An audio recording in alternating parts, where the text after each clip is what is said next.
The Norse god and goddesses are collectively known as the Æsir.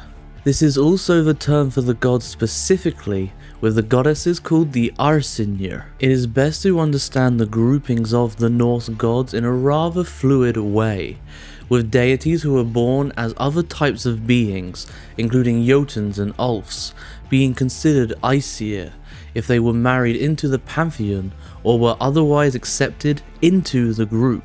The goddess Skadi is one example of this, a Jotun who married into the Æsir and was later listed among the Æsir themselves. There are also 3 members of the rival group of gods, the Vanir, who are considered Æsir because they were given as hostages to peace and live among the Æsir, Njord, Freya and Frigga. Some Norse deities were better preserved in written sources and folklore than others, so the following section will reflect the amount of material we have for each deity. That said, there is also a limit to how much material can be included in a video of this size, where a deity like Odin can and does have entire books and videos focused on him. This video will try to cover the most important information on each deity and hopefully provide resources for further research. The next point to be kept in mind is that the Norse Pantheon as we have it today does not reflect the various groupings of gods as they would have been known throughout the Norse world historically. The modern Pantheon is a construction that has been pieced together from evidence across all of these diverse related cultures, but the evidence doesn't always support all of these deities being acknowledged within the same area. Additionally, some of the deities listed here, while receiving active veneration today, may not have had such worship historically, and some scholars speculate that a few of them may have been purely literary inventions. At this point, all of the deities being included are acknowledged and honoured in various ways today, whatever their origins. When Snorri offers his famous list of the Norse Pantheon in the Prose Edda, he divides the deities into 2 groupings, the Æsir, gods, and the Æsir, goddesses. Instead of adhering to such stark division by gender here, we are going to list the various deities in 3 groupings. Those traditionally to be understood to be included among the Æsir, the deities referred to as part of the Vanir, and those who are acknowledged as gods, receiving worship or otherwise significant powers, but don't easily fit into either of the 2 previous groupings. All of these divisions are artificial, of course, and should not be viewed as rigid separations. The deities will also be presented alphabetically by name. You'll find more details, stories and insights on these deities with our book, Pantheon the Norse by Morgan Daimler. The Æsir. The gods of the Norse are a diverse group, encompassing both popularly worshipped deities as well as more obscure beings we know of from stories. In the following section, we will try to offer a brief overview of the known Æsir and a quick description of each one. Baldur. Baldur's name in Old Norse is Baldur, and he seems to have been an important deity originally. The son of Odin and Frigga, he is married to the goddess Nanna, with whom he has a son, Forseti. Snorri describes him in the Gylfaginning in glowing terms as a beautiful, shining god whom everyone loves and who is the wisest, friendliest and most well-spoken. His particular home in Asgard is Breiðavik, which means the far shining one. Snorri describes it as a place without impurity. Bragi. An obscure god who may be the deification of a renowned 9th century poet of the same name. References to Bragi in stories are few and often seem to conflate a deity of that name with the mortal poet of the same name. Bragi's name is said by Snorri to be the source of the word for poetry, braga, and he is generally understood as a god of that craft. Snorri describes Bragi as wise, eloquent and skilled at poetry. His wife is the goddess Idunna. Failure. Listed among the Æsir, Snorri refers to Freyja as goddess of healing. Her name means the helper. A similarly named being appears as a Jotun serving girl and as the name of a Valkyrie, although it's unclear if this is one personage or several similarly named ones. Forseti, the son of Baldur and Nanna. He is described as a god who adjudicates disagreements and is strongly connected to the law. There have been suggestions that Forseti was a later creation. However, Simek argues persuasively that there is evidence of an 8th century island named after him as the eponymous deity worshipped by the people there. Forseti's Hoðr, which means shining one, and Snorri describes him as made of gold and silver. Frigga. The preeminent goddess of the Norse Pantheon is Frigga, whose name may mean beloved. Friday is named after her. She is the daughter of an obscure god, Fjölgyn, who shouldn't be confused with the similarly named goddess, Fjölgyn, mother of Thor. She is the wife of Odin and the mother of Baldur, and is also known for having certain handmaidens, notably Fulla and Gerd. Like Odin, it is said that she sees the fates of all men, but unlike her spouse, she doesn't speak of what she sees. Fulla. Hlín is described by Snorri as Frigga's handmaiden and one of the Æsir. Snorri describes her as a maiden with long, loose hair and a golden headband, and says she keeps some of Frigga's personal possessions. She may be identical to Fulla, found in some Anglo-Saxon lore. Gefjon. Gefjon is listed among the Æsir in the Prose Edda. In the Heimskringja, we are told that Gefjon had 4 sons with a Jotun, all of whom had the form of oxen.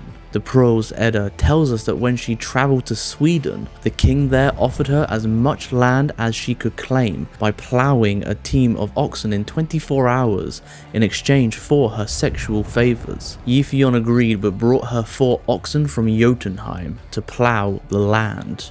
The implication being that the oxen were her sons. According to both sources, they ploughed so fast and deep that they separated nearly 3,000 miles from the mainland, creating a lake in Sweden and the island of Sæland, which they dragged to Denmark. Gerd. A female Jotun, Gerd is the daughter of Hoenur and wife of Freyja, and mother to his son Fafnir. Snorri lists her as one of the Æsir. Simek sees her as an earth goddess, and discusses theories that suggest her as either a force of civilization or a fertility of the land, paired with Freyja as a sun god. Gnaw. Found only in Snorri's Prose Edda list of the goddesses, Gnaw is said to be a messenger of Frigga who travels on a special horse that can fly through the air or run over water. Heimdall. The meaning of Heimdall's name is unknown, although Simek suggests one who illuminates, which may align with Snorri's description of him as the White God, who is great and holy. His other names or epithets are Gulintani and Hallinskili, which both mean gold teeth, implying that his teeth are either made of gold or seem like gold. He is the guardian of Asgard, gifted with keen eyesight and hearing, who protects the entrance to the realm. He needs very little sleep and keeps giants from invading the realm of the Æsir. He is the son of 9 mothers, sometimes said to be sisters. In one version, these are the 9 daughters of Æsir, usually assumed to be waves of the sea, while in another they are named as female Jotuns. Hlín. Simek suggests that Hlín may be another name for Frigga, but there did seem to be an established mythology about her by the turn of the first millennia, making it unclear if she is a unique deity or a byname of Frigga. Her name means protector, and she seems to have been viewed as a deity of protection in general. Snorri says about her, she is established as keeper over those men whom Frigg desires to preserve from any danger. Hoenur. A more obscure deity, Hoenur appears in the creation myth as one of Odin's brothers who helps create humans by giving them reason. He is the one who, along with Mimnir, is given as a peace hostage to the Vanir. Hoenur listens to Mimnir's wise advice to all things, which makes the Vanir believe he himself is wise, and so they make him a chieftain, only to realize later that Mimnir is the wise one. In retaliation, they kill Mimnir, although Hoenur is left unharmed. He is referenced in several other stories, but without any actual role in the action happening, and he is said to be one of the Æsir who will continue after Ragnarok. Baldur. His name means warrior or fighter. Baldur is the son of Odin and brother of Baldur, who, according to the myth, he kills, although the stories vary slightly in how that happens. In the Icelandic version, Baldur is blind and is given the fatal dart by Loki, who then helps him aim his throw. Loki is the one in that tale who takes the ultimate blame for Baldur's death, despite Baldur's involvement. In Saxo's version, however, Baldur, going by an alternate name, is a warrior who fights Baldur directly and is later killed for it. There has also been some speculative connection to a story connected within Beowulf, where a man kills his brother in a tragic accident. In every version of the story, the death is significant, and Baldur, whether by accident or design, is the key figure in bringing it about. Idunna. Her name means the rejuvenating one, and she is the keeper of the apple which grants the Æsir immortality. Her parentage is unknown, but her husband was Bragi. Her place among the Æsir is essential, because of her role in keeping the gods young. Lofn. As with many of the goddesses, we find Lofn mentioned in Snorri's Edda, and only once elsewhere, so little is known about her. Her name may mean either comforter or the mild. Snorri tells us that she is so gracious and kindly to those that call upon her, that she wins all fathers or Frigga's permission for the coming together of mankind in marriage, of woman and of man, though it were forbidden before or seem flatly denied. Loki. Possibly the most often debated figure in heathenry, Loki is often considered a trickster deity, although his actual function is unclear. His name similarly is of uncertain meaning, with several theories having been suggested, which cannot be adequately substantiated. There are no proven locations connected to him or historic worship of him. Because of this wider uncertainty, it is generally best to read the stories Loki appears in and draw your own conclusions about his nature. Nanna. The wife of Baldur and Forseti's mother. The meaning of her name is unknown. The main story in which we see her is that of Baldur's death, where she dies of grief mourning him and is burned with him on his funeral pyre. One assumes going with him to Helheim. Odin.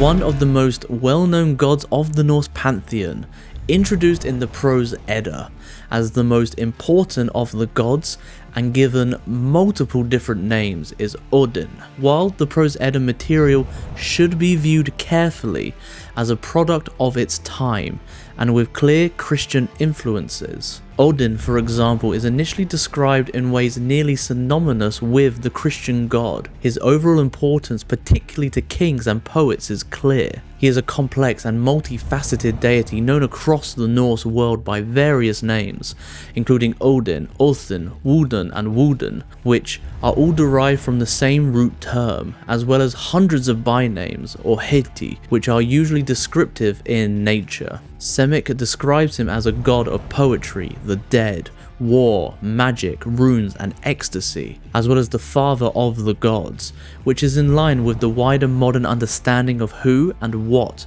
Odin is. Sága. Her name has an uncertain meaning, possibly related to seeing, and little is known about her, although she is referenced in several places. Her home in Asgard is Sakvobekkur, sunken bank. She drinks with Odin in his hall and seems to have a protective role. Sif, the wife of Thor and the mother to the god Ulla, possibly, although not certainly, the lover of Loki. Her name means the wife, or related by marriage, and Simek suggests that she was a literary creation, paired with Thor as he gained popularity. Whether or not this is so, she is found in several myths and is well known in modern heathenry today, where she is usually associated with the harvest. The expression Sif's hair was used to mean gold, either because her hair was pictured as like gold, or because of the story where Loki shears off her hair and replaces it with dwarven maid hair of literal gold. There has been much speculation that her hair may also have been an allegory for corn or grain, although there is a typical type of moss named Sif's hair, which may contradict this view. Sigyn, the wife of Loki and mother of his sons Navali and Vali, Sigyn is listed as one of the Æsir by Snorri, although little is known about her. Her name may mean victory friend. Her main appearance in myth is the story of Loki's punishment, where we are told she stays with him after he is bound and uses a bowl to catch the poison dropping into his face. Sheol, another obscure goddess. Her role seems to primarily focus on love and marriage. Snorri has this to say about her. She is most diligent in turning the thoughts of men to love, both of women and of men. Skadi, a female Jotun. Skadi is accepted as one of the Æsir after marrying the god Njord, and is counted among their number afterwards. Her father is the Jotun Thiazi, and her mother is unknown. After leaving Njord, she becomes one of Odin's lovers and the mother of some of his sons, notably Earl Hukul. Snotra. Her name means clever one, and in the Edda she is called prudent and of gentle bearing, but we know little else about her. Sin. Her name means refusal or denial, and was used in poetry in kennings for woman. She clearly plays a protective role, and Simek suggests that she may have originally been a Aesir, or one of the matroni, who was later included among the Æsir. Snorri tells that Sin keeps the door in the hall and locks it before those who should not go in. She is also set at trials as defense against such suits, as she wishes to refute. Thor. Perhaps the most popular god in the Norse Pantheon is Thor, both today and historically. His name is related to the word for thunder, and he is universally seen as a thunder god, as well as a deity of fertility, protection, and the average person. Thor has long been the god of the common person, so his widespread popularity shouldn't be surprising, and it was he, out of all the Norse gods, who became the chief rival and opponent to Jesus during the conversion period. He is also pictured throughout his myths as the defender of humans against the forces of entropy, embodied by the dangerous Jotuns. Thursday is named after him. Tyr.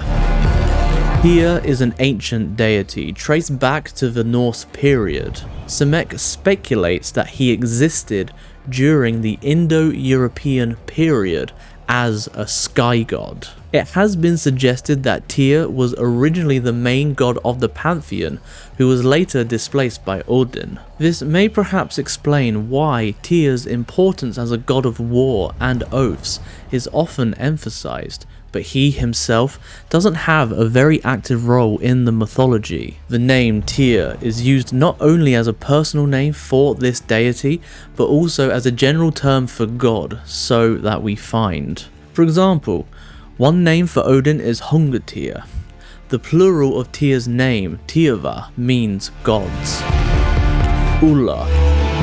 Ulla is the son of Sif and stepson to her husband Thor. We don't know who his father is. He lives in Idunna Valley and is renowned for his winter skills, including skiing and ice skating. He He is described as a skilled archer, as well as a deity called on in duels. His name is used in kennings for warriors, and Samek describes his appearance as warlike.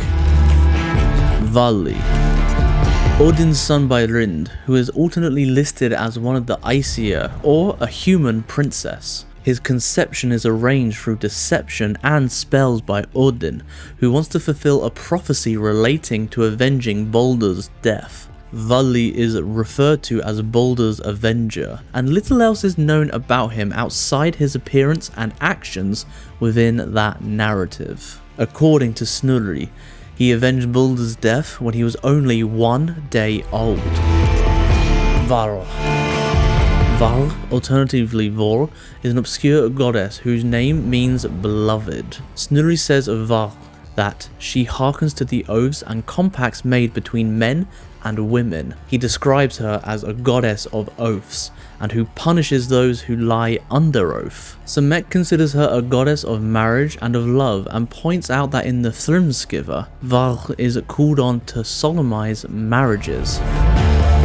Ve, an extremely obscure deity whose name means shrine. In Snorri's version of the creation of the 9 worlds, Ve is one of Odin's brothers who helps him defeat the primordial Jotun, Ymir, and fashion creation. In the Lokinsana, Loki accuses Frigga of sleeping with both Ve and Odin's brother Vili when Odin was out wandering in the worlds.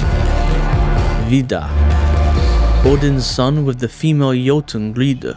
It is Vida who will kill Fenrir at Ragnarok to avenge Odin's death. His home in Asgard is ominously named Vigarsland, and he is one of the younger deities who will survive Ragnarok and go on to begin the new world afterwards. Snorri describes him this way in the Edda: Vida is the name of one, the silent god. He has a thick shoe. He is nearly as strong as Thor. In him the gods have great trust in all struggles. Vili, Odin's brother and the brother of Ve, son of Björn and of Bestela. Little is known about him, but he acted with Odin to kill Ymir and to create the worlds. He also took over ruling the Æsir with Ve when Odin was travelling through the world, and during that time had Frigga as his lover. The Volnir. The Volnir represent the second major grouping of gods in Norse mythology, although we only know about a small number of them in any detail. These few, however, represent some of the most popular and well-known deities in the entire Pantheon, with one of them, Freyr, having a place beside Odin and Thor as the 3 main deities found in the temple at Uppsala, Sweden. The Vanir gods are associated with fertility, particularly of the land, and with good weather. Additionally, through Freya, they are associated with the kind of magic known as Side. There is little existing mythology about the Volnir, and most of what we know about them comes from their interactions with the Æsir and the period of time while Freya, Freyr and Njord are living in Asgard. Freya. Her name is derived from the word for lady, lending itself to confusion in some source material. She is the daughter of Njord and his unnamed sister, and has a brother, Freyr.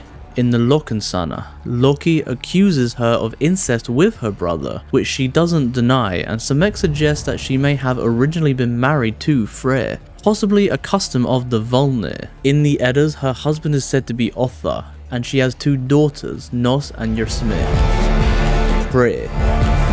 His name means Lord, and he is also called Frodi, Friko and Yngvi. Freyr is a complex deity, seen as the ancestor of the Yngling dynasty in Sweden, and also associated with the Losava, or Light Elves. It is said that Freyr received Jötunheim as tooth gift, and he is strongly associated with those beings who themselves show many features and powers to the Jötunfa, including control of the weather and fertility of crops. Samek, in his Dictionary of Northern Mythology, additionally suggests that Freyr would have been a god of harbours and seafaring, along with his father, Njord.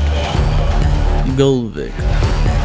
An obscure being who is probably, but not certainly, one of the Vanir in the source material, but is generally assumed to be among their number. Several scholars, including Tavel Pitre, suggest that Gullveig is another name for Freyr. This may or may not be true, but there is a clear overlap in their activities and characteristics. Gullveig, whose name may mean gold greed or gold power, is described in the Volsper as a seeress. She is skewered in spears by the Æsir and burnt 3 times in Odin's hall in Asgard, but each time she is reborn. This action begins the war between the Æsir and the Vanir.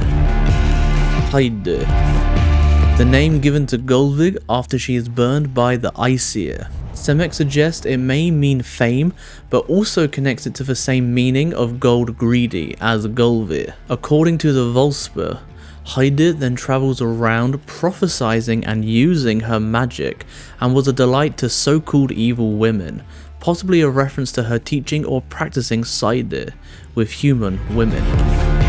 Njord, a deity strongly associated with the ports and harbours. Njord is the father of Freyr and Freya, with his own unnamed sister. Several scholars, including Semek, have suggested such sibling marriages may have been standard among the Vanir. He, along with his 2 children, go to the Æsir as a peace hostage, and there he lives in Noatun by the sea. His wife while among the Æsir is the female Jotun Skadi, although the marriage is not a successful one, because he prefers to live by the water and she prefers the mountains. The name of Njord's home, Noatun, means place for ships, reinforcing his connection to harbours. Miscellaneous. The main deities that are focused in the Norse Pantheon are members of the Æsir and their Varnic hostages, but the Æsir are not the only ones who are worshipped. There are also a small group of beings who are not counted among the Æsir, but are given worship today and potentially historically as well. This is not an exhaustive list, and there could be other beings that might be included in worship by some people which do not appear here. We are focusing on the more well-known ones we are aware of. Ægir. Ægir's name means sea, and that seems to be his main purview in the myths. Although people tend to immediately jump to Njord when thinking of Norse sea gods, the Varnic deity is associated more with harbours than the open ocean. That would be the realm of Ægir and his wife Ran. His other 2 names according to Snorri are Hlín and Gmir, both of which also probably mean sea. This would likely place him in the ranks of other sea gods, where he and his realm were somewhat synonymous with each other. Fenrir.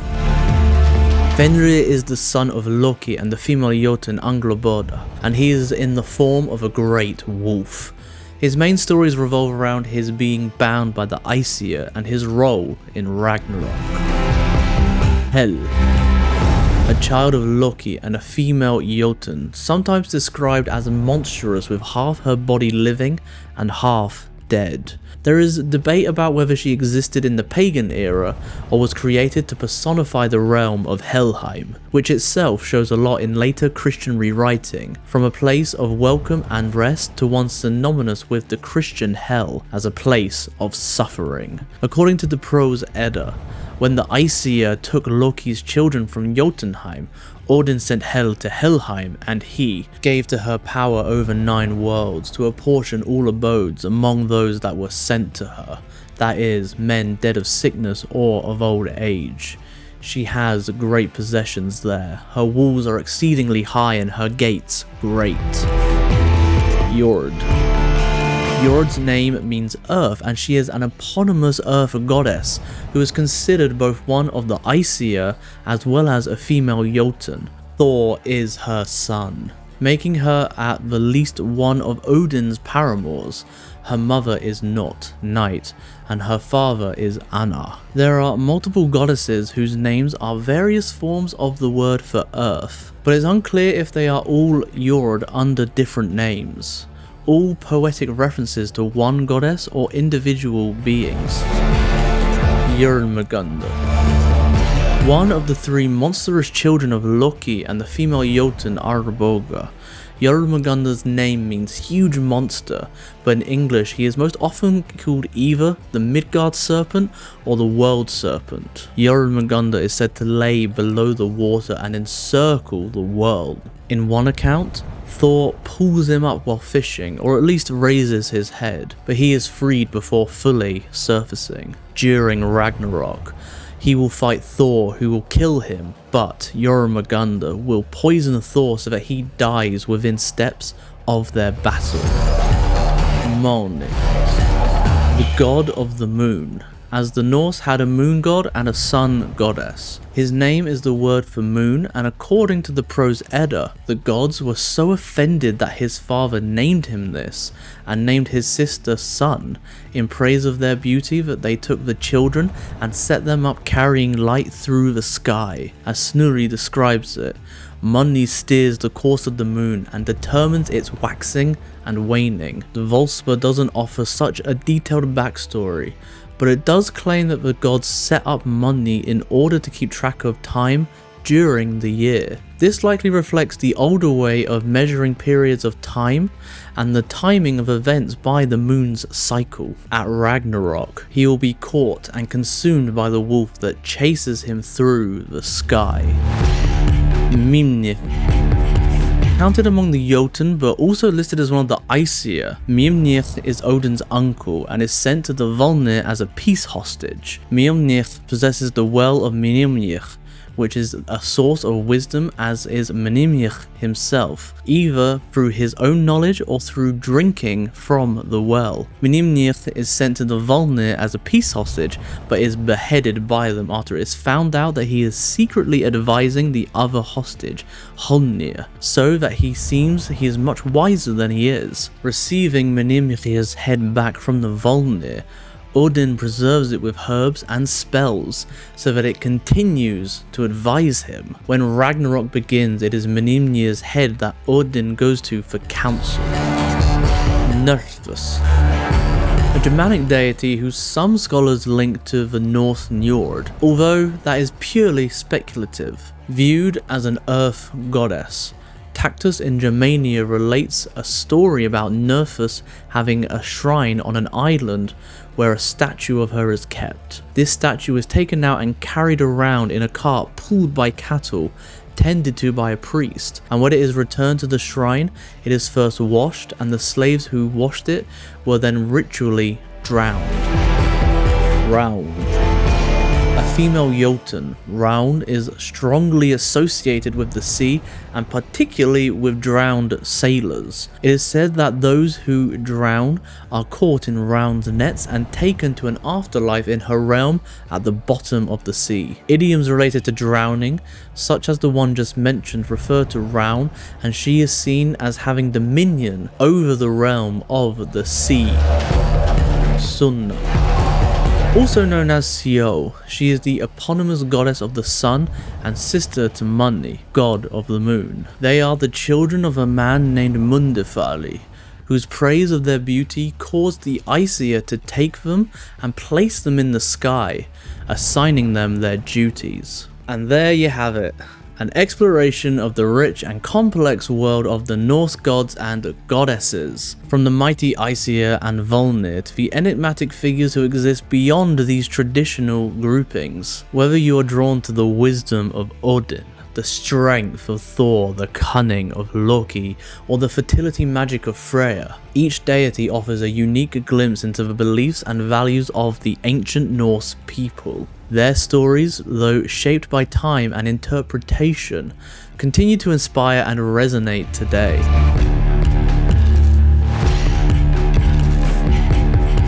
Thank you so much for joining us on this journey through the Norse Pantheon. We hope this exploration has given you a deeper appreciation for these fascinating gods and goddesses, their myths, and their enduring legacy. If you want to dive even further into their stories, don't forget to check out our book, Pantheon the Norse, packed with detailed insights, lesser known lore, and resources for your own research. Your support means the world to us, so if you've enjoyed this video, please give it a like, subscribe for more mythology content, and let us know in the comments which Norse deity resonates with you the most. Special thank you to our members as always, and finally, we will see you next time.